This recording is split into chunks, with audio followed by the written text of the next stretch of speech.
নমস্কার বন্ধুরা, এনলাইটেন্ডে তোমাদের স্বাগত। আজ আমাদের টপিক হচ্ছে ফান্ডামেন্টাল রাইটস। তো ফান্ডামেন্টাল রাইটসের পার্ট 2 আজ আমরা ডিসকাস করব। পার্ট 1-এ আর্টিকেল 12 থেকে 18 আলোচনা করে নিয়েছিলাম, সাথে ছিল 25টা এমসিকিউ। আজকে আমরা আর্টিকেল 19 থেকে 35 ডিসকাস করব 30টা এমসিকিউ এর মাধ্যমে। তো যদি কেউ আগেরটা দেখে না থাকো, একবার ভিডিওটা দেখে নিও। এবং এটা কিন্তু হচ্ছে আমাদের যে ইন্ডিয়ান কনস্টিটিউশনের ওপর যে সিরিজটা শুরু হয়েছে, এমসিকিউ সিরিজ, তো তারই একটি পার্ট। তো চলো শুরু করে যাই আমাদের কোশ্চেন থেকে। Question number 1. Fundamental rights are not given to aliens, bankrupt person, political sufferers and persons suffering from incurable diseases.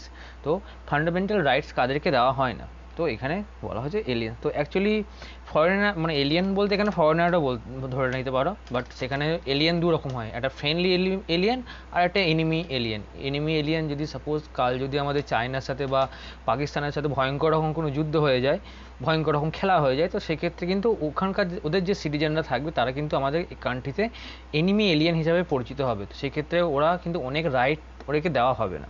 তো তাছাড়াও বর্তমানে আমাদের এলিয়েনদের বা ফরেনারদের, ফ্রেন্ডলি এলিয়েনদের যে রাইটগুলো দেওয়া হয়, সেটা আমরা আগের দিন একটা পড়েছিলাম, আর্টিকেল 14, যেটা রাইট টু ইকুয়ালিটির কথা বলা হচ্ছে লয়ের ক্ষেত্রে কোর্টে গিয়ে, সেটা পাচ্ছে এলিয়েনরা। অ্যান্ড এছাড়াও আর্টিকেল 20 থেকে আর্টিকেল 28 অবধি যতগুলো আছে, 20, 21, 22 একদম 28 অবধি, এই সবগুলো রাইট কিন্তু এলিয়েনদের দেওয়া হয়। তো এদিকে 14 আর এখানে 20 থেকে 28 অবধি সমস্ত রাইটস ফরেনারদের জন্য থাকে। বাট যখনই সে কোনো এলিয়েন হয়ে যাবে, মানে কোনো এনিমি কান্ট্রি এলিয়েন হয়ে যাবে, সেক্ষেত্রে কিন্তু এর মধ্যে থেকে আর্টিকেল 22 কিন্তু তার জন্য অ্যাভেলেবেল থাকবে না। আর্টিকেল 22 কী, সেটা আমরা পরের এমসিকিউতে ডিসকাস করে নেব।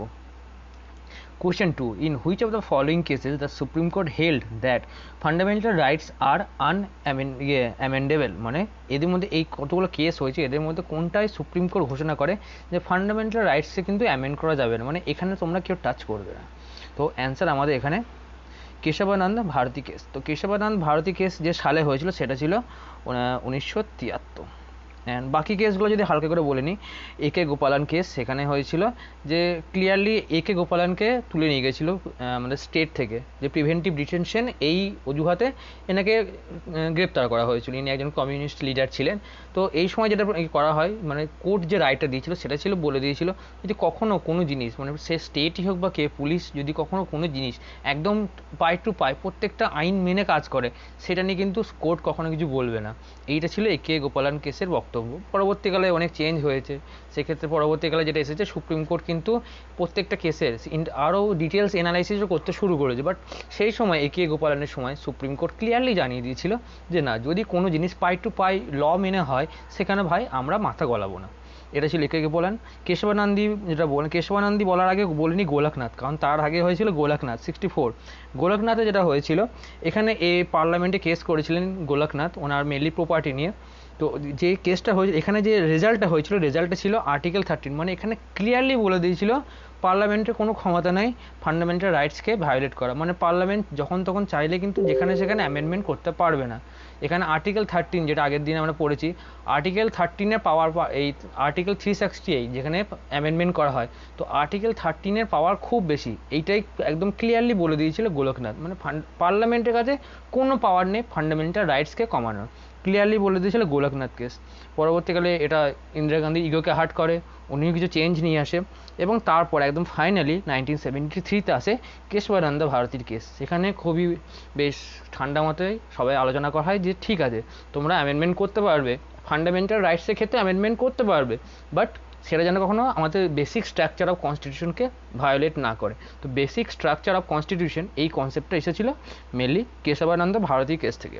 তো কেস, আর এই এমসি মেহতার কেসটা ঠিক এটা না, এটা অ্যাকচুয়ালি যে ভোপাল গ্যাস লিকটা হয়েছিল সেটা নিয়ে স্টেটের এগেনস্টে একটা কেস ছিল এমসি মেহতা। তো যদি সম্ভব হয় এই কেসগুলো নিয়ে আলাদা আলাদা ক্লাস করা যাবে পরবর্তীকালে। 3. Article 24 of Indian Constitution prohibit employment of children in factories below the age of, তো আর্টিকেল 24 যেখানে চাইল্ড লেবারকে ব্যান করা হচ্ছে মূলত 14 বছর বয়স অবধি। পরবর্তীকালে এর বিভিন্ন রকম চেঞ্জ অ্যামেন্ডমেন্ট এসেছিল। বর্তমানে যেমন আমরা বিভিন্ন ক্ষেত্রে আমাদের টিভি সিরিয়ালে চাইল্ড আর্টিস্টদের দেখতে পাই, তো সেক্ষেত্রে বিভিন্ন রকম চেঞ্জেসের মাধ্যমে কিন্তু এগুলো এসেছে। এই লটা চেঞ্জ, ল যদি চেঞ্জটা না হতো তাহলে কিন্তু আমরা হয়তো চাইল্ড আর্টিস্টদের দেখতে পেতাম না, কারণ পরবর্তীকালে চেঞ্জ হয় চাইল্ডরা কোনো হ্যাজার্ডিয়াস মানে কোনো বিপজ্জনক কাজে করতে পারবে না, কিন্তু যে কাজগুলো বিপজ্জনক নয় অতটা নন হ্যাজার্ডিয়াস সেই কাজে কিন্তু যুক্ত হতে পারবে। তো বিভিন্ন রকম কন্ডিশন পরবর্তীকালে অ্যাড হয়েছে, তো এখানে এজটা কিন্তু 14 বছরই থেকে গেছে। Right to property was removed from the list of fundamental right during the rule of Indira Gandhi government, Morarji Desai government, Narasimha Rao and Vajpayee government. Answer আমাদের, যদি আমরা অন্যদিকে ভাবি, এটা হয়েছিল 44 অ্যামেন্ডমেন্টের মাধ্যমে, এবং 44 অ্যামেন্ডমেন্ট হয়েছিল 1978 সালে, এবং 1978 সালে আমরা জানি নতুন করে বাজপেয়ী গভর্নমেন্ট এসেছিল, তো অ্যান্সার হবে Morarji Desai. B.R. Ambedkar termed the Article 32 of the Indian Constitution as the heart and soul of Indian Constitution. Which one of the following fundamental rights it contains? So, right to freedom, right to constitutional remedies, right to elementary education, and right to freedom of religion. তো heart and soul of Indian constitution বলা হয় article 32, যেটা বলা হচ্ছে right two constitutional remedies, মানে সাংবিধানিক প্রতিকার। যদি আমাদের এগেনস্টে স্টেট বা কোনো প্রাইভেট বডি যদি কিছু করে যেটা আমাদের মৌলিক অধিকারকে লঙ্ঘন করছে, তাহলে আমরা তার এগেনস্টে যেতে পারি। কীভাবে? এই সাংবিধানিক প্রতিকারের মাধ্যমে কিন্তু আমরা তার এগেনস্টে বা আমাদের মৌলিক অধিকারকে জারি করতে পারি। Next question 6, which of the following can A court issue for enforcement of fundamental rights? তো যেহেতু আমরা হার্ট অ্যান্ড সোল যে কথাটা বললাম কনস্টিটিউশনাল রেমিডিস, তো এইটাকে বা আমাদের যে ফান্ডামেন্টাল রাইটস যখন লঙ্ঘিত হয় সেটাকে জারি করার জন্য কোর্ট কী করতে পারে? তো যেটা ইস্যু করতে পারে সেটা হচ্ছে অ্যান্সার এ রিট, যেখানে টোটাল 5 রকম রিটসের কথা আমরা পাই। তো এই 5 রকম রিটস অনেক ক্ষেত্রে বারবার জিজ্ঞাসা করে থাকে, তো যে 5 রকম রিটস একবার আমরা দেখে নিই। তো এই টোটাল 5টা রিটস হচ্ছে habeas corpus, quo warranto, mandamus, certiorari and prohibition.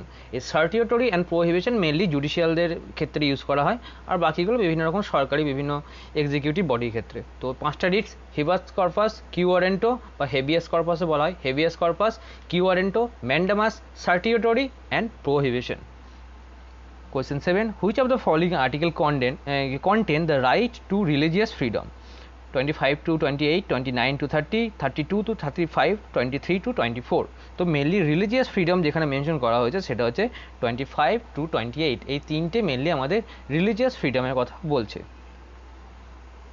8, তো এখানে পরপর 3টে কি 2টো কোশ্চেন আছে, বেশ বড় বড় লেন্থি। এটা অ্যাকচুয়ালি WBCS এর প্রিভিয়াস ইয়ার থেকে নেওয়া, তাই কোশ্চেনটা ইগনোর করো না, কারণ এটা BCS এ আসা question. Which article of the Constitution of India state that no citizen shall be denied admission into any educational institution maintained by state on it actually or have state or receiving aid out of state fund on ground only of religion, caste, language or any of them? Actually বলতে চাইছে এখানে যদি কোনো university বা কোনো ইনস্টিটিউশনে কিন্তু কাউকে তার রিলিজিয়ান বা দেশের বেসিসে তাকে কিন্তু এরকম কোনো ইনস্টিটিউট থেকে বঞ্চিত করতে পারবে না যেটা স্টেট ফান্ডেড। তো এটা পাই article 29-এ।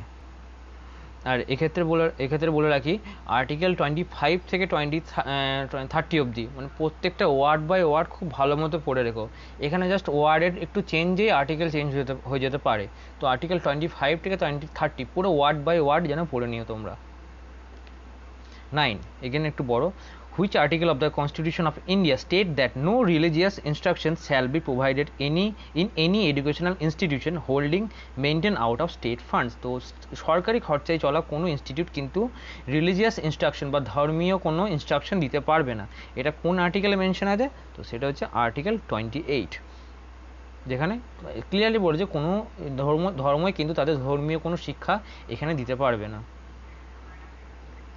Which article of the Indian Constitution state that subject to certain limitation every religious domination shall have the right to establish and maintain institution for religious and charitable purpose? তো এক্ষেত্রে বলছে মূলত religious বা charitable পারপোজের ক্ষেত্রে সে তা চাইলে কোনো ধর্মীয় ইনস্টিটিউশন প্রতিষ্ঠা করতে পারবে। বা এটা যদি একদম সিম্পলি বলা হয় এটা হচ্ছে আর্টিকেল 26, সরি অ্যান্সার তো বলে দিলাম, অ্যান্সারটা বলিনি, আর্টিকেল 26। তো আমি একদম যদি সিম্পলি বলতে চাই এটা কি বলতে চাইছে আর্টিকেল 26, যেখানে বলছে freedom two to manage religious affair. তো সেখানে রিলিজিয়াস অ্যাফেয়ার ম্যানেজ করার ক্ষেত্রে কিছু ইনস্টিটিউশন বা চ্যারিটেবল পারপাসে আমরা কিছু বানাতে পারি।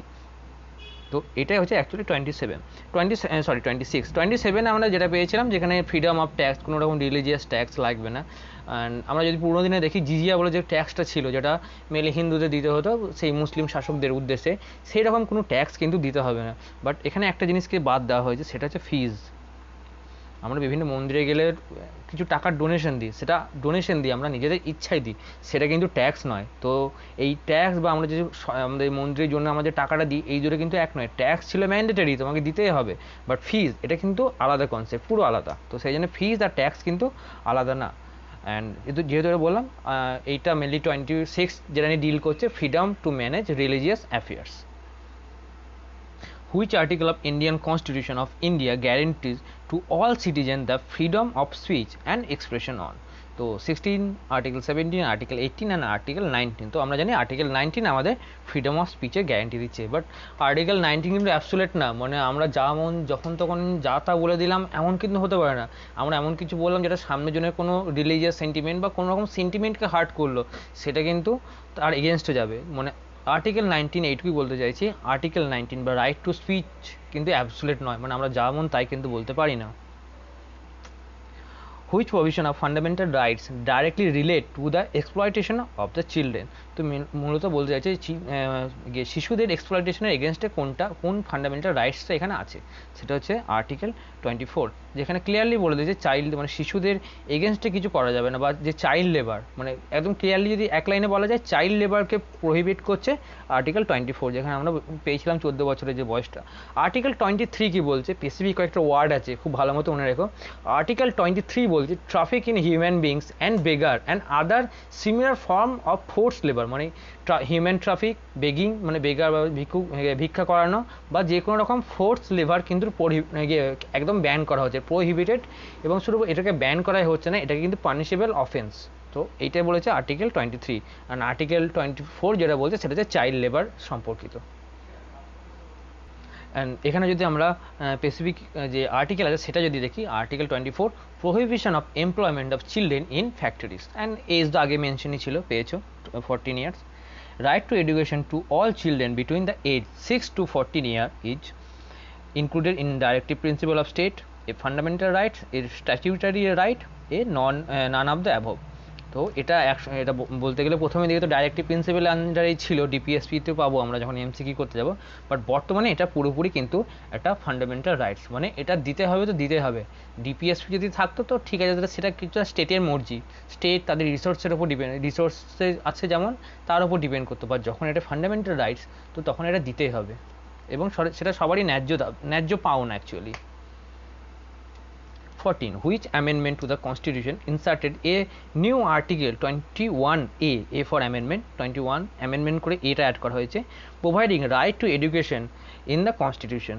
তো এখানে যাই একটু মার্ক হয়ে গেছে, আর যাচ্ছি না আমি ডিটেলসে। 86 অ্যামেন্ডমেন্টের মাধ্যমে।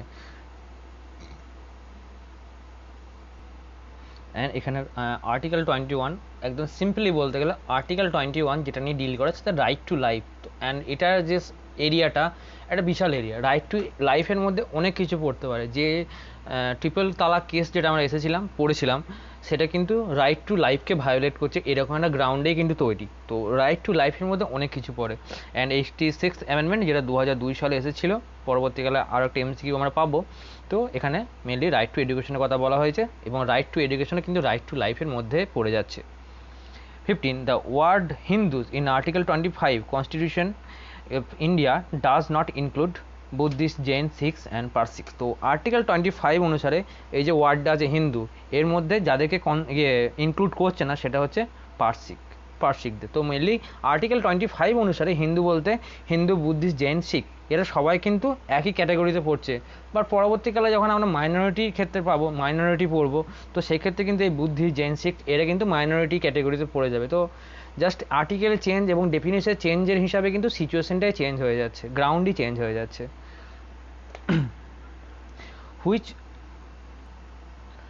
Which one among the following pairs of article relating to the fundamental rights cannot be suspended during the enforcement of emergency under Article 359 of Indian Constitution? তো আমরা জানি মেনলি তিনটে ধারায় আমাদের এমার্জেন্সি লাগানো যেতে পারে, 352, 356 এবং 360। তো 359 আর কিছুই না, 356রই একটা কন্ডিশন আছে স্পেশাল, তো সেটা হচ্ছে 359।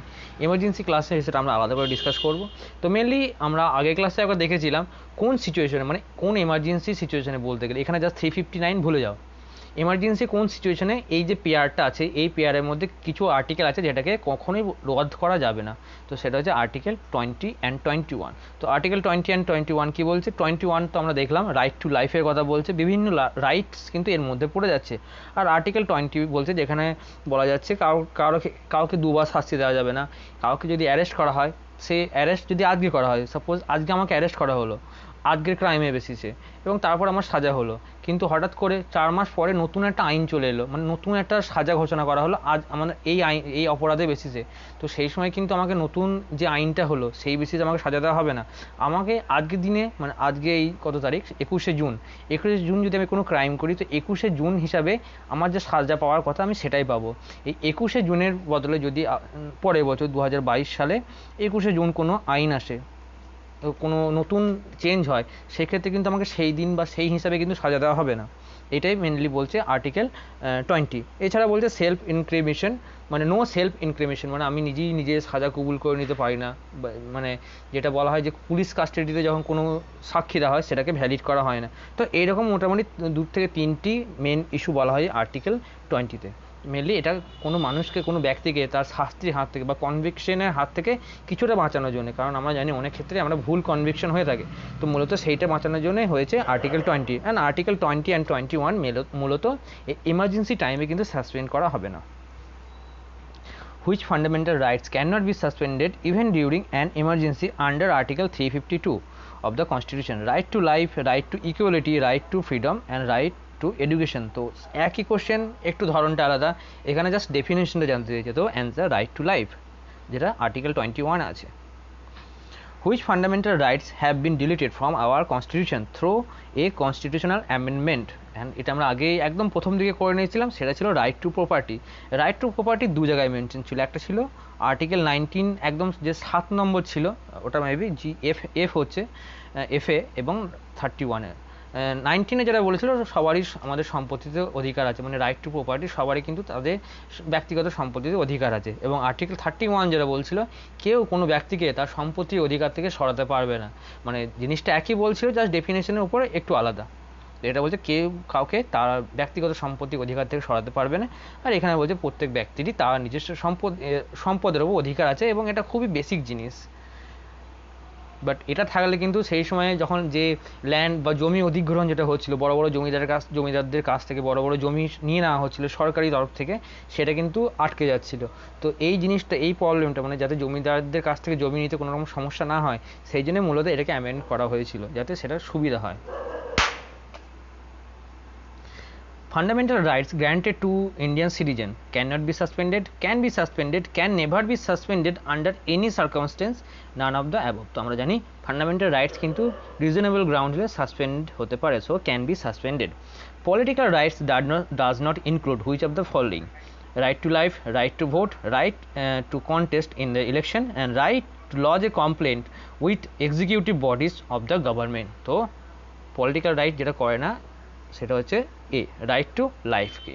কিছু কিছু কোশ্চেন এরকম আছে যেটা একদম ডাইরেক্ট হিট, যেমন এই একটা কোশ্চেন আমাদের রাইট টু ভোট কী ধরনের রাইট, লিগাল রাইট, এরকম কিছু কোশ্চেন কিন্তু ডাইরেক্টলি এসে থাকে, পরে একটা পাবো এরকম কোশ্চেন। ঠিক যেটা বলছিলাম, right to public, the right to public office is a political right, moral right, economic right and civil right. এটা একটা সিভিল রাইট। এগেন একটা সেই ডাইরেক্ট হিট করার মতো কোশ্চেন, এই 3টে কোশ্চেনকে মার্ক করে রেখো। আগেরটা বললাম এটা, এবং রাইট টু ভোট হচ্ছে একটা লিগাল রাইট, এক্সামে এসে থাকে এগুলো এইভাবেই। Right to education became a fundamental rights on March 15, 2010, April 1st, 2010, July 17, 2010, October 10, 2010। তো বেশ ফানি ডেট, মনে রাখতে খুব সুবিধা হবে। ডেটটা হচ্ছে 2010। তো অ্যাকচুয়ালি এই অ্যাক্টটা নিয়ে আসা হয়েছিল 2009 সালে, এই অ্যাক্টকে নিয়ে আসা হয়েছিল, এবং এটা পুরোপুরি মানে বিলটাকে নিয়ে আসা হয়েছিল এবং পুরোপুরিভাবে অ্যাক্ট বা লতে কনভার্ট হয় 2010 সালে 1 এপ্রিল। এই ডেটটা কিন্তু ডাইরেক্টলি কোশ্চেনে এসে থাকে। Next, which case is related to the fundamental rights. তো এখানে আমরা এদিক ওদিক কোথাও যাচ্ছি না, ডাইরেক্ট পেয়ে যাচ্ছি Golaknath versus state of Punjab. Actually এই স্টেট অফ পাঞ্জাব গোলকনাথের কাছ থেকে জমি নিতে গিয়েছিল প্রচুর। এই দুই ভাই ছিল, এদের কাছে প্রচুর জমি ছিল।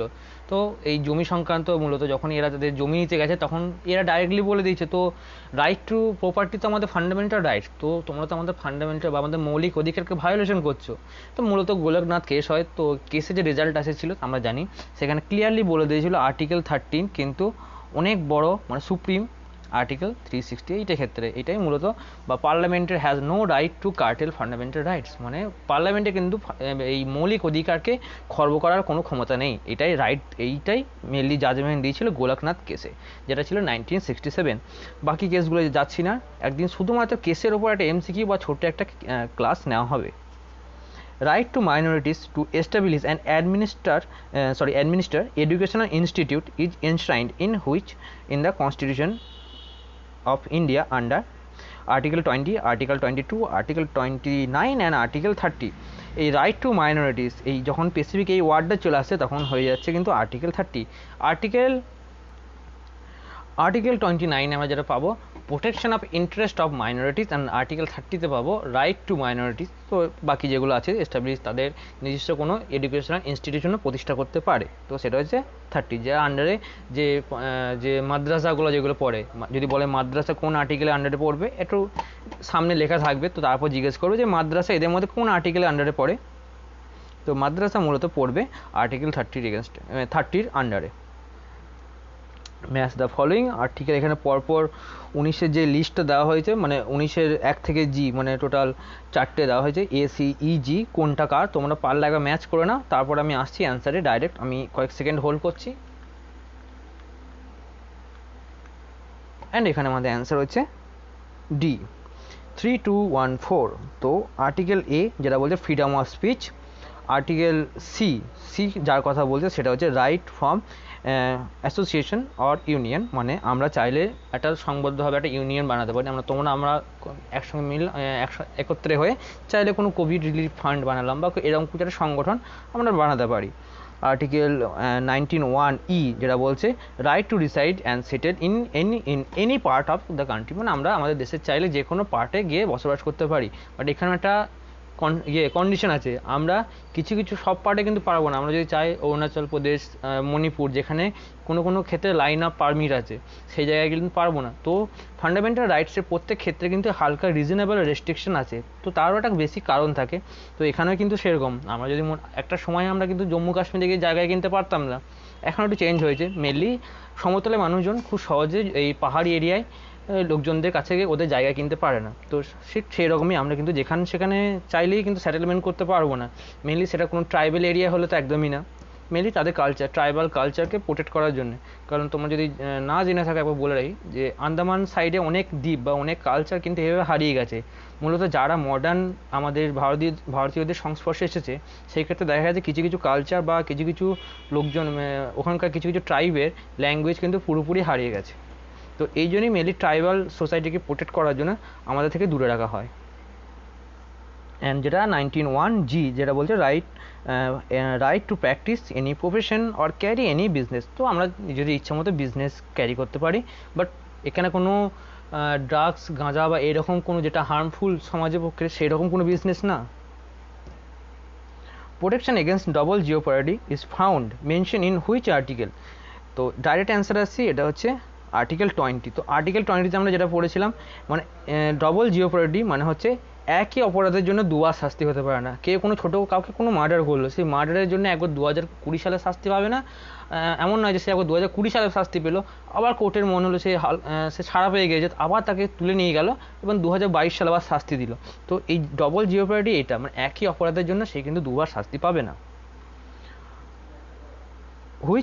which was the repealed fundamental right mentioned in Article 31। তো এটা অ্যাকচুয়ালি সেই জিনিসটাই বলছে, আর্টিকেল 31-এ মেনশন করা, মানে কোন ফান্ডামেন্টাল রাইটসটা মেনশন ছিল, সেটা ছিল রাইট টু প্রপার্টি। অ্যান্ড এখানে একটা বড় মতো ম্যাচ দিয়েছে, তোমরা একবার ট্রাই করো না ম্যাচটা, তারপর আমি অ্যান্সার আসছি। ও সরি, এখানে তো একটু মার্ক হয়ে আছে, অ্যান্সার এখানে 3। তো একবার দেখে নিয়ে পয়েন্টগুলো তোমরা। নেক্সট আমরা যাচ্ছি, under which article of the constitution of India can the fundamental rights of the member of the arm force be specially restricted. তো মূলত বলতে গেলে নর্মাল সিটিজেনদের জন্য যে ফান্ডামেন্টাল রাইটস সেটা শুরু হচ্ছে 14 থেকে 32 অবধি। 32তে কনস্টিটিউশনাল রেমিডিসে কথা বলা হয়, এবং 33 থেকে 33, 34, 35 মূলত একটু অন্য দিকে যাচ্ছে। তো 33 এখানে যেটা অ্যান্সার হবে আমাদের, এটা বলছে কিন্তু আর্ম ফোর্সের ক্ষেত্রে ফান্ডামেন্টাল রাইটস, মানে আর্ম ফোর্সে যারা আছে মূলত সেটা কোনো সৈনিকও হতে পারে বা আর্ম ফোর্সে আন্ডারে কাজ করছে, মানে একটা সেনা বেসের মধ্যে কাজ করছে, কোনো বারবার হতে পারে, সে কুক হতে পারে বা এরকম কোনো ডিপার্টমেন্টে কাজ করা যে কেউ, সবারই ক্ষেত্রে কিন্তু এইটা প্রযোজ্য। আর্টিকেল 33 আন্ডারে তারা কিন্তু চাইলে যখন তখন নিজেদের ইচ্ছে মতো করতে পারবে না, তাদের কিছু নিজস্ব রেস্ট্রিকশন থাকে। তারা যখন তখন যেখানে যে কোনো রকম স্টেটমেন্ট রাখতে পারবে না, কেউ চাইলেই একটা সোশ্যাল মিডিয়ার লাইভ ভিডিও করে সোশ্যাল মিডিয়াতে ছাড়তে পারবে না, এরকম কিছু আরও বেশ ভালো রকম রেস্ট্রিকশন এদের মধ্যে থাকে। আর্টিকেল 33 এটা। আর্টিকেল 34 হচ্ছে মার্শাল লর কথা বলছে, মানে সেনা, যে আমরা যেটাকে বলি সেনা শাসন, যেটা বলতে গেলে বর্তমানে মায়ানমারে আছে। তো সেনাদের শাসনে যদি কখন দেশ আসে, তো সেই মার্শাল লর কথা বলা হয় 34-এ।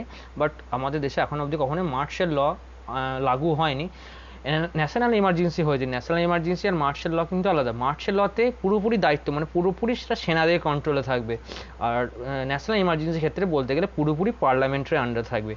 ন্যাশনাল এমার্জেন্সির ক্ষেত্রে সেটা পুরো দেশে লাগু হতে পারে, কিন্তু মার্শাল লর ক্ষেত্রে সেটা একটা স্পেসিফিক এরিয়ার মধ্যে থাকবে। সেটা ছিল মার্শাল লর কথা বললাম আর্টিকেল 34-এ, এবং আর্টিকেল 35-এ যেটা আছে, পার্লামেন্ট চাইলে কিছু রিজনেবল রেস্ট্রিকশন বা চেঞ্জ আমাদের এই ফান্ডামেন্টাল রাইটসের মধ্যে নিয়ে আসতে পারে, বাট তারও কিন্তু কোনো কন্ডিশন আছে, সেটা কোনো বেসিক গ্রাউন্ডকে ভায়োলেট করবে না, বেসিক স্ট্রাকচারকে ভায়োলেট করবে না, এরকম আছে আর কি। অ্যান্ড আমাদের লাস্ট কোশ্চেন আশা করছি, under which article of the Constitution of India can the fundamental rights of the member of armed force specially restricted? Actually এক সেকেন্ড, সরি, দুটো অ্যাকচুয়ালি একই কোশ্চেন হয়ে গেছে। অ্যান্ড আচ্ছা, টোটাল কোশ্চেন 31টা অ্যাকচুয়ালি এটা typing error. Which of the following can impose reasonable restriction on the fundamental rights of the Indian citizen? তো বলতে চাইছে ইন্ডিয়ান সিটিজেনদের ওপর যে ফান্ডামেন্টাল রাইটস আছে, যে মৌলিক অধিকার আছে, তার উপর রিজনেবল রেস্ট্রিকশন লাগু করতে পারে। তো রিজনেবল রেস্ট্রিকশন কি সেটা আমরা খুব ভালো মতো জেনে গেছি। তো কে পারে, সেটা হচ্ছে আমাদের অ্যান্সার পার্লামেন্ট। তো এই হচ্ছে আমাদের আজকে 30টা এমসিকিউ। এক্ষেত্রে আমি একটা জিনিস লাস্ট টাইম হয়তো একটু এক্সপ্লেনেশনে একটু গোলমাল হয়েছিল, সেটা আর একবার বলে নিই। সেটা ছিল আর্টিকেল 20-তে যেটা ছিল এক্স পোস্ট ফ্যাক্টো ল। তো এটা আমরা একটু এরকম এক্সাম্পল দিই। আজকে আমি কোনো, মানে আজকে নয়, আজ থেকে 2 বছর আগে, মানে 2019 সালে কেউ কোনো ক্রাইম করলো। তো 2019 সালে কেউ যদি কোনো ক্রাইম করে, তার শাস্তি হবে কিন্তু 2019-এর ল অনুসারে। বাট তার কোর্ট কেস চলছে, কোর্ট কেস চলতে চলতে বর্তমানে 2021 অবধি সে চলে এলো, তার কোর্ট কেস 2021 অবধি চলে এলো, এবং 2021-এ দেখা গেল এই শাস্তির জন্য একটা নতুন ল বেরিয়ে গেছে। তো তার কী হবে, তাকে কিন্তু এই 2021-এর এই যে নতুন শাস্তিটা বেরিয়েছে, এই হিসাবে শাস্তি দেওয়া হবে না, তাকে শাস্তি দেওয়া হবে কিন্তু এই 2019-এর বেসিসেই। এইটা হচ্ছে অ্যাকচুয়ালি এই আমাদের আর্টিকেল 20 বলতে চাইছে। তো এটা কিন্তু শুধুমাত্র ক্রিমিনাল লয়ের ক্ষেত্রে হবে, বাকি আদার্স অনেক রকম সিভিল ল আছে, সিভিল কেস আছে, সেরকম ক্ষেত্রে হবে না। এটা শুধুমাত্র ক্রিমিনাল কেসের ক্ষেত্রেই কিন্তু এরকম হবে। 2019 সালে যদি সে কোনো ক্রাইম করে, তো 2019 সালে যে শাস্তি ছিল সেই হিসাবে কিন্তু সাজা পাবে। তো এটা যদি তোমাদের ওই লাস্ট যখন আমরা আর্টিকেল 20 বলেছিলাম সেখানে বুঝতে অসুবিধা হয়, তো সেই জন্য আমি লাস্টটা একবার বলে নিলাম। তো এই ছিল আমাদের আজ 30টা এমসিকিউ। কেমন লাগছে তোমরা প্লিজ একবার কমেন্টে জানিও। ভালো লাগলে অবভিয়াসলি লাইক করো, তোমাদের বন্ধুদের মধ্যে শেয়ার করো, এবং কেউ যদি সাবস্ক্রাইব না করে থাকো করে নাও, কারণ চেষ্টা করছি এবার রেগুলার বেসিসেই কোনো না কোনো ক্লাস, সেটা ম্যাথ হোক বা যে কোনো ক্লাস নিয়ে আসা। তো ভিডিওটা একদম শেষ অবধি দেখার জন্য ধন্যবাদ। তোমরা চেষ্টা করো ভিডিওটা বেটার রেজাল্ট পাওয়ার জন্য একের বেশিবার দেখে নেওয়ার জন্য, এবং যদি কোনো কোশ্চেন বা কনফিউশন থাকে বা কোনো মতামত থাকে, সেটা অবভিয়াসলি তোমরা কমেন্ট সেকশনে জানাও। তো আজকে এইটুকুই, ধন্যবাদ।